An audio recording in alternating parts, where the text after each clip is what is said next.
Welcome sports fans to GenX Classic Sports, where we bring the nostalgia of our sports-filled youth into the present day. Grab your favorite retro jersey, crack open a cold one, and let's stroll down memory lane together. Welcome back to the show, everybody. This will be episode number 32, where we continue and finalize our discussion about the Netflix documentary regarding the Dallas Cowboys and Jerry Jones. We're going to pick up where we left off, where Jimmy Johnson is no longer the coach of the Dallas Cowboys, and sort of what all went into that situation and some of the aftermath and what's gone on since. As always, please, when you listen to us, give us a like, give us a thumbs up, or subscribe to the show. It helps us tremendously. And as always, thank you for listening. In other words, we're in the middle of my prime, and you're trying to figure out how to make these drafts be as good as Jimmy's. I thought that was really telling. I was mad when Jimmy left.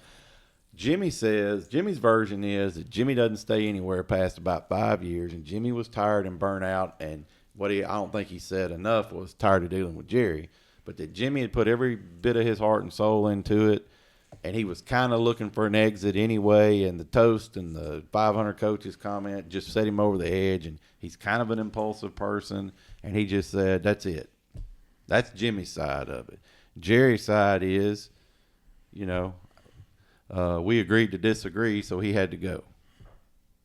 I mean, I don't know any other way to say that. So he's gone. I don't really remember details about this, but what do y'all think your first thought was when you heard who the next coach was? This would have been in 94. They won in 92 and 93. This would have been in 93, 94. What the heck was your thought when you found out who Jerry had come up with next? Barry Switzer. Coaching legend, but had been out of the game for how many years? 5, 6 years probably for sure. He's retired, basically. Yeah. Never coached in the pros. Certainly a head coach. Neither had Jimmy. Seemed to be an odd choice. And, of course, then you find out all the Razorback connections. Back in those days, Jimmy and Jerry played on the freshman team together, and the freshman coach was Barry Switzer under Frank Broyles. They all knew Barry Switzer was older than Jimmy and Jerry by a few years. And so I don't know if he said it in the documentary, but it had to be that Jerry's thought was, well, we'll just keep rocking. I mean, we got a team built. And the fact that he inherited Jimmy's entire staff, because Jimmy didn't go to another coaching job. Jimmy went to the house. Is there any loyalty among coaches towards this guy that they've never worked for? No. I mean, no. It sounded like a mess. Do you think it was kind of Jerry saying, I said 500 guys could coach this team? Here's my point. Yeah, and it's interesting that the quote wasn't 500 guys could build this team. It was that 500 guys could coach this team, right? Right. Such an odd choice. Oh, by the way, it's not like he was an offensive NFL passing attack guru or a Bill Belichick level defensive. Wishbone. He ran the wishbone in college, which there's a history there with Aikman. That's a whole side story. But he was a CEO coach, if there ever was a CEO coach. He had coaches, and he let them coach. He came to Dallas. The running joke was that Barry was out the office door at 5 o'clock. He ran it like a corporate job. I'm gone. See y'all. So anyway, I thought it had disaster written all over it. I couldn't believe it. I'm like, this is the best. This is the best. You didn't even promote the offensive defense coordinator. You just went and got a guy that off the street. So pretty interesting.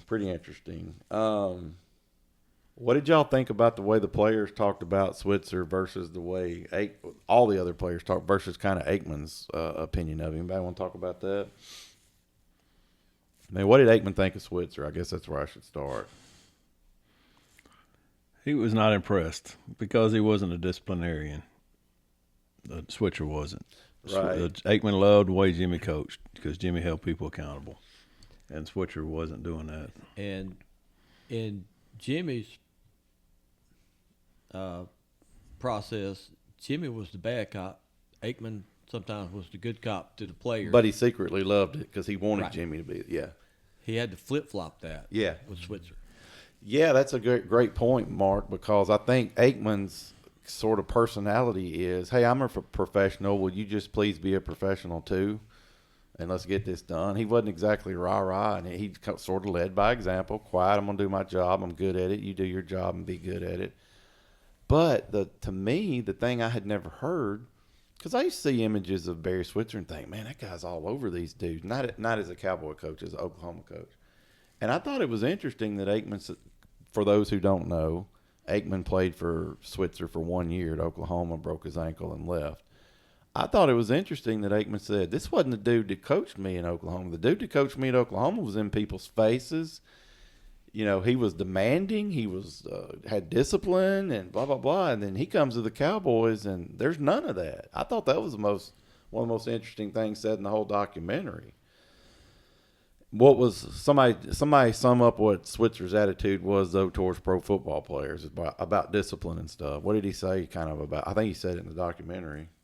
What was his deal with discipline and whatnot? That they were professionals. They should know how to act and take care of themselves. They should come in and work out on themselves, get treatment. They shouldn't need to be told what to do all the time. They were grown men. Grown men. He didn't need to berate them and blah, blah, blah. And by the way, while we're at this juncture, let's talk about their personalities and their styles. I mean, so Jimmy was in everybody's face, and Barry was in nobody's face. Right. And so, you know, we go back and forth about this all the time when we just sit around and talk about it. What is the best approach, whether it's high school, college, or pros? Should you be Jimmy and daring people to make mistakes so that you can cut them or bench them, let's say benching, in high school and stuff? Or should you be Barry and say, that's okay, you'll get them next time? What works and what doesn't? I don't know. I know what history tells us works in Dallas, but I can't speak for teams I don't follow. So, I mean, what do y'all think? What's just what you know about football and whatnot? What do you think works best? Which side of that coin seems to have the most success? The hardcore, in your face. We're old, of course. We're going. Has the most success. What do you think, if you're just winning, winning, then that has the most success. What do you think? Well, even today, you still see it. The hardcore guys as much as they can be today. Yeah, and as we sit here, we're in a world where Nick Saban's not coaching college football, and Urban Meyer's not coaching college football, and Bill Belichick is coaching college football. So let's flag the tape right there on those comments and see where we are in a year or two. But yeah, so Bill Belichick was known for cutting dudes that maybe didn't perform up to standards. He came from Parcells, who most definitely, Parcells' favorite phrase was, let's churn the roster. If you made Parcells as 53-man, the bottom 7 guys did not have a future unless they proved it week after week after week. Jimmy churned the roster constantly. Jimmy, Coach Asmafield. And there's this theory that you hear the media, the old school media guys say there's a theory out there that every time you fire a coach that was a player's coach, meaning easier, treat them like men, that the next coach better be the disciplined guy. And then vice versa. If you have a disciplined guy, your next hire better be the easier guy. So Aikman was astonished that Switzer turned out to be the player's coach and not the disciplinarian. The players seemed to like him, though. I thought that was interesting because I didn't know in the documentary that the ones that were in the documentary really talked about him highly. And at the time, I didn't know that was the case. I didn't either. Me neither. It seemed to me like it bothered Aikman more than anybody, by far. Yeah. But, all right, so in the midst of all that, they got Dion and Switzer basically, and they did win their other they got Switzer. They didn't make it with the load left and all, the year of the load left, and then they get beat by the Niners in the rematch. They don't go to the Super Bowl. Then they get Dion. Then they go back. But so So about the coaching attitudes and stuff, there's history of this in Dallas. Jerry went through, so Switzer gets run off eventually. Then they go through Chan Gailey. They go through Dave Campo, and they are awful. Campo went 5-11, 5-11, and 5-11. So Jerry hired who? After Campo was consistent. Isn't that what you want out of coaching? Consistency. he lived up to the same standard year after year. But then they hire Parcells. After Campo, okay. So, Parcells took a terrible team and came within a whisker of getting the NFC title game. There's a whole story there, too. But back to the disciplinarian guy, right? Parcells completely gutted the roster, completely gutted the coaching staff, brought in guys like Drew Bledsoe and Benny Testaverde, weeded out guys like Quincy Carter, weeded out guys like, I could name others, but no sense in doing that. But basically turned it completely upside down all over again and took over talent acquisition once again from Jerry. And so he rebuilt them from the ground up, and the Romo thing just put him over the edge, and he retired after that. But so what do? Sure enough, as the Dallas media predicts, what do they hire? Who do they hire after the disciplinarian Parcells? Garrett? Wade Phillips. Oh, Wade Phillips, that's right. Wade Phillips was known as a players coach. Right out the gate, 13-3, home field advantage throughout the playoffs. He's such a players coach that the players didn't feel like it'd be a big deal to go to Cabo in the bye week with pop stars. They get beat at home by a team that ended up beating the Patriots in the Super Bowl led by Eli Manning, blah, blah, blah. So anyway, here we are this many years later, and I'm winding it up. We're in this vicious cycle of the owner, the GM being the same dude, and you just saw little hints of it here and there in the documentary of people not respecting Jerry for his football knowledge. Funniest scenes in the whole thing was Jerry wearing coach's clothes, putting them through drills when Barry took over. I'd never seen that footage. He literally had coaching clothes on and was putting them through. I think he was working with the offensive line or something. So, do y'all think that in his actual heart and soul, Jerry truly wants to win another Super Bowl or not? Well, let me ask it another way. Do you think in his heart and soul he wants to give up any of his beliefs in order to win another Super Bowl? No. Do I think he wants to win another Super Yes. Bowl? Absolutely he does. Yes. But he's delusional in how he's going to do it. Yeah, that was a terrible question. Of course he wants to win a Super Bowl. But he thinks he's going to be able to do it, the same, by doing things the same way he's done it for the last 30 years or whatever. Mark, why won't Jerry change his way of looking at it? Yeah, the guy cried like 8 times in the documentary. He clearly cares. But Maybe they were crocodile tears. I don't know. Maybe Mark, he was trying to garner sympathy from the general public. maybe. Mark, what do you think? Is he willing to give up whatever, philosophy, control, more money than he wants to, whatever, to if it means sharing the credit with other people especially? Do you think anything's going to change? No. I don't either. Casey? No, I don't think so. I don't either. I think it's got to have his stamp on it, whatever happens next. It's got to have his stamp on it. So, also, as we sit here, they just made what he keeps referring to as the Herschel Walker trade 2.0, basically, and we know that's not what just happened, but he's trying. This is his. I don't think if the documentary happens, I don't think the Micah Parsons trade happens either. I think the documentary got Jerry's juices going, saying there is a way to have a catalyst for change, big change, fast change, important change. And I think he's trying to find that glory hole again he keeps talking about for his old. You ain't never heard him say glory hole? Yeah. I'm not being dirty. Jerry's got Jerry has an old term. catchphrases. And one of his old man catchphrases is finding that glory hole. That's right.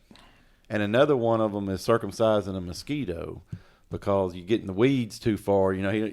So he's got a bunch of Jerryisms. But I think the Micah Parsons trade is Jerry's attempt to find that next glory hole. And anyway, Kind of stop. huh? You're killing me. By the way, also, one other comment that Jerry made that got me kind of tickled was he's talking about them landing in San Francisco, and he looked out in the distance, and what did he see? Y'all remember that? The oil wells That did what? help him buy the He Cowboys. said, I look out there and I see the oil well that I struck that helped me buy the Cowboys. So, yeah. So Going back to that, when he found that, that gusher that gave him all that money, he was what, $350,000 in debt at the time? He said Something like that. in that documentary. Like I didn't remember that. I don't remember ever reading that before. I knew he was a wildcatter and not not rich by any means, but So I'm gonna tell this story, so it'll be on camera or on recording, and my kids can hear it someday, maybe, and think, "Oh, that was cool. I didn't know that." This happened to me, and I find it kind of interesting. And every time this comes up, Jerry comes up, I think about it. So I'm in my house that I live in right now, about 10 years ago, and some great Saturday afternoon, someone rings my doorbell, and I'm home by myself, and I answer the door, and there's a gray-headed guy standing there, and my absolute first thought looking at him was, this guy's in really good shape for an old dude. Like, he was 70, maybe 75 plus, and I thought, this guy's really well put together. He is taking care of himself. I don't know what he wants from me, but anyway, so I open the door, go out there, and I'm not going to tell you his name. I don't think it's important.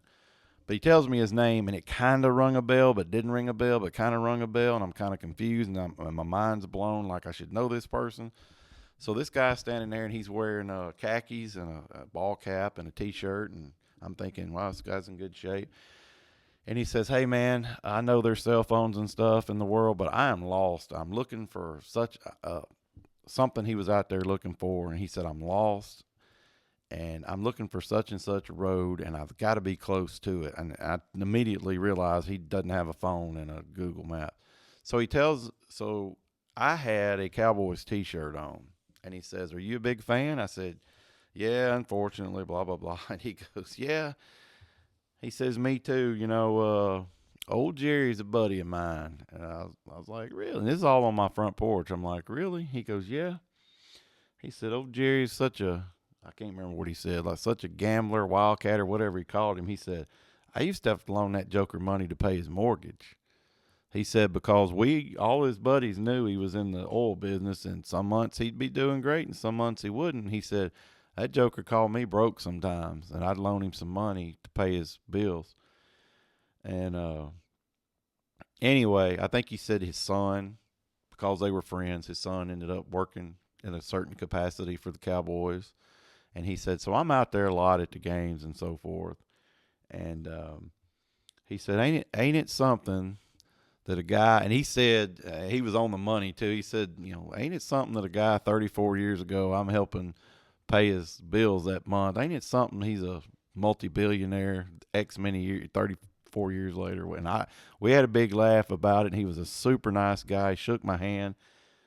And he said, it's been a long, interesting road for Jerry, but I'm happy for him. We're buddies and all that kind of stuff. But let me just say that he was an old teammate of Jerry's, and they had plenty of shared history, and I thought it was really cool. But I've always thought about that story when I think about Jerry being broke because his whole world was those oil wells coming in or not. And you, as a married man, you think, man, I got to go tell my wife that we came up with nothing this week or nothing this month, and she's paying me. I just always think about that because luckily he had old teammates and buddies and friends that would float him. And I always wondered, man, did he pay these guys back in any way? And then I think, well, his kids got a job for him or had a job for him apparently, so I guess so. So anyway, I always thought that was pretty cool. That guy just randomly rang my doorbell because he was lost out there where I lived. So yeah, I guess if you're going to be a billionaire, you need good friends. That's the moral to that story. Anything else about the documentary? We're right at a good point to stop. Any thoughts, comments, concern? I thought it was well done. I thought Netflix actually did a really good job. Troy Aikman joked that, Jerry had complete editorial control over it. So that's why you get what you get out of it and that kind of thing. That's fine. Anything else? Yeah, Thoughts? Going back to the doing whatever it takes to win it all, it makes you wonder. It makes me wonder, making comments like that, and then it's hard to square that with doing things like firing winning coaches. And even in that documentary at the end, the one thing that stuck with me was he was talking to the the Rams they were playing at that preseason game. Oh yeah. And saying something and telling the owner or general manager there on the field that y'all just signed that quarterback for that much money. I could never do that. And then you come out before that saying things like, we're all in this season and that sort of thing. Yeah. It's hard to. I know he wants to win, but it makes it hard to. That's totally fair. I'm not defending him. That story, Yeah. I thought that story was cute, but I don't mean I have a soft spot about it. I mean, it's just like, hey. It just makes you wonder how important is winning. I tend to go with the attitude and the way this certain reporter in Dallas says it. The Cowboys are a marketing team that happens to play football. Yeah. That's kind of the way I look at it, because I think that's how they look at it. And I hate to say that. That's the way I've kind of thought about it for a long time, but to actually hear those things, it sucks. It does. It's a football family. I don't think they will ever, ever, ever sell that team. So this is what you get, and you. I think we lead the league in everything but the important stuff. Yeah. As far as football, we sell more jerseys and booze and tickets than anybody. We don't win more Super Bowls than anybody. Most valuable franchise in all of sports. Yeah, and Yeah. that's what hurts. That's what hurts as a fan. Yeah. Well, yeah. By the way, Mark's sitting down there, an LSU fan, and he's got two prominent players on a pro team that's famous for just straight up telling you they're not going to spend the money. So you got teams like the Browns and the Bengals who refuse to spend. They will tell you, we don't have it, we're not going to spend it. That is not Jerry's problem at all. And yes, there's a salary cap to work through, but is it bad luck? Is it bad decisions? I mean, here we are 30 years later, and it's 35, and it's the same old every year. So Well, we talk about this a lot. It's culture it is culture. yeah, of the Cowboys. Starts at the top. It's once you sign that contract and you put that star on your helmet, as a player, you made it. I think life is too good. It's too good to be a Cowboy because you're the fans love you no matter what. The media is going to talk about you all the time because you're the big story. So it's kind of hard to lose. Lose in life is what I mean. And so it makes you wonder: do they work as hard as they can at rehab and weightlifting? I'm not saying some of them don't. You got dudes like Zach Martin that I have no doubt put every ounce of his being into trying to win a Super Bowl. It didn't work out. And I'm sure there's dudes on the team now. But as far as the overall attitude, it's like, hey, we made the playoffs. We sold a bunch of tickets. We will make this move in the off season that's really insignificant, but it's going to give the fans enough hope that they're going to buy tickets next year and T-shirts next year. And so, a good example is us always talking about how tough the SEC is. And you know what? Those Razorbacks or those Ole Miss Rebels, whoever, they should be happy with 9-3 and occasionally a game better, or 8-4 and a bowl game. I think that's kind of what you get out of Dallas is that, wait a minute, we went 12-4 and made the playoff. Well, 12-5 now. We went 12-5. We made the playoff 3 times in a row. Yeah, you did not get past the first round. But we were there. A couple other things go our way. We're in the Super Bowl. And so we've been hearing this for 35 years or 30 years. So that's what sucks. That's what sucks as a fan. And I have no doubt they'd love to win a Super Bowl, but that partly is because of all the financial windfall that would come their way too. So it's kind of tough. Like Casey said, that you say one thing, but you do something different. Yeah. It doesn't have the same impact. right. Right. Yeah. And as a final thought, I will say this. I've told y'all this 2 days in a row because I won't shut up when I get to thinking about it. But the fact that Jerry has never won a Super Bowl without Jimmy, really. Yes, Switzer won one, but that was Jimmy's team and Jimmy's coaching staff. Jimmy didn't win one without Jerry either, as the guy writing the checks. Now, different situations. True. Because we go into the Belichick and Brady thing, who's more responsible. And this is a really interesting one because Jimmy, he ended up taking that Miami Dolphins job and had Dan Marino, and he couldn't get it done down there. He turned them around after Shula and got them into the playoffs, but they really didn't sniff a Super Bowl.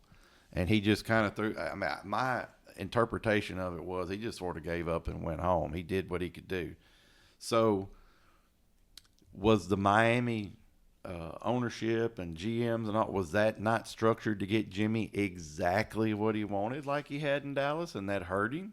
Could he not get rid of Marino and get a young quarterback because they didn't want to? Because it was because word was him and Marino did not agree about how to run an offense and so forth. It does make you wonder, though, whether they will ever admit it if they needed each other more than they imply. And Jimmy couldn't make a Herschel Walker trade in Miami. Correct. That Herschel Walker trade was pretty much what did it. And I'm not defending Jerry. I'm just pointing out that is a thing. Jimmy didn't get it done down there. That was a big part of the documentary. Who's ultimately who was responsible for that decision. Yeah, and I think that was one of the big deals in their relationship. And since then has been the discussion about the Herschel trade and who really was responsible. I read in Jimmy's own autobiography that he and his coaches were jogging one day. And he didn't take credit for actually saying it, but the comment came up by someone is, well, the only dang thing we have worth anything to trade is Herschel. And then someone said, well, okay, why don't we just do that? And that's where and then they went to Jerry, and to Jerry's credit, he agreed. So, but Jerry wants to, of course, say that I was sitting in my office one day and got to thinking, Well, Bum Bright actually put that notion in his head. Yeah, I've never heard that before. Never heard it said that, well, the only thing we got is old Herschel. You might want to consider trading. I've never heard that before. Now, by the way, both things could be true. Jerry could forgot that conversation happened with Bum Bright at the time. Jimmy could have come in and mentioned it, and then Jerry thought, oh, yeah, that's right. We could have done that. Yeah. So both things can be true, actually. Now, when they talk about the Herschel trade, are they talking about the actual swap, Herschel for the draft picks and the 5 players?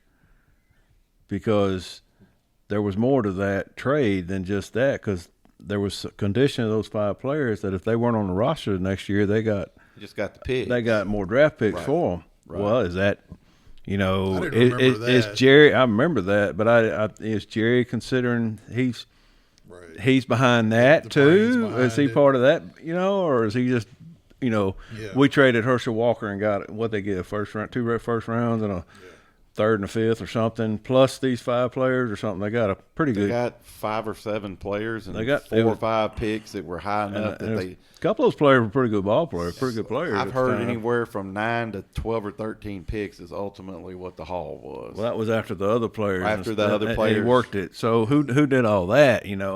I don't believe Jerry did all that. No. I believe Jimmy did all that.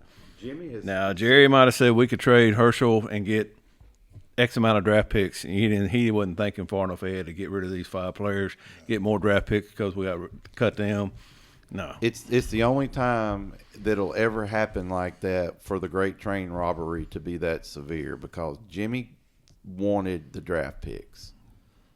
Right. The only way he was going to get them was whoever came up with that clause about cutting guys and then having a value assigned to them for a round. He had no intention of keeping those players. And for the Minnesota guy to not see Jimmy come sneaking up behind him, it'll never happen again that way. No. It'll never. No. And Jimmy said consistently all these years he wanted the draft picks because he knew he still had guys in the college ranks that he had recruited that he knew well enough to bring them in. Flip it. And so, yeah, I don't know, David. That is actually a great point. Did Jerry agree to just get rid of Walker, get what picks they could, or was he involved whatsoever with the haul of picks that came from the players? Right. And Jimmy did say that they were so awful. They did actually keep a guy. I think Isaac Holt came out of that, and they kept him around because they needed a secondary. But yeah, they still ended up with 10 plus picks out of the whole thing ultimately. And then, by the way, they didn't ultimately draft that many guys. They packaged, I want to be in the second round. Here's a third and a fifth, and let me move, whatever. So right. it was masterful, and no one will ever get caught by that kind of a deal again. No. It'll never happen. So, yeah, I don't know, David. That's a good point. Is Jerry taking credit for A to Z? Because I think everyone would believe Jimmy had everything to do with the draft picks part of that. So, okay. So that's enough whining about America's teams shortfalling in the last whatever years. So here we are. When the Cowboys won their last Super Bowl, I was 24 years old, and I'm 54 years old right now, and I'm still waiting on that next one. So, what was it, 95 they won their last one? 94 season, is that right? Yeah, they won the 91-92 season, 93-94 season. No. They won the Super Bowl in 96 for the 95 season, 95 I think. season, And they missed the 95 one. And they won the 94 and the 93 ones. What did we say earlier? They've never played the Super Bowl on a flat screen? On a flat screen TV. That's an awesome, yeah. They haven't won a Super Bowl in the internet era. Whole generation of fans. The whole generation of fans don't know them as a champion. That's a whole another podcast right there. True. Think about it. That's like us growing up and hearing that, before the Bears won the Super Bowl, that they were, world champions way back before the Super Bowl. Back when we were in the 40s. But yeah, in the 40s. That's like kids growing up now. It's like the Cowboys were good in the 90s. That's really true because the Bears were horrible for so early in Peyton's career, and you find out they had been since the 40s. And then they get really good in the 80s. And, yeah, it had been 35 to 40 years since their fans knew success. So we're in the middle of that type of drama. Yeah, the people like, y'all's kids' age don't, whatever, Dad. Yeah, the Cowboys were good. Yeah, okay, whatever. Right. That's true. Yeah, Jordan was good, but whatever. All right, well, enough being depressed. I appreciate that. Closing thought. All right, guys, I appreciate So that's our wrap-up of the Netflix Jimmy Jerry feud documentary. We'll never mention it again. And thank you guys. Liar. All right. Thanks for your time, guys. Appreciate it. Thank you for joining us on GenX Classic Sports, where nostalgia meets the thrill of the game. Tune in next time for more insightful discussions and memorable moments, brought to you by Pine Street Productions. Until then, stay passionate about sports and keep the memories alive.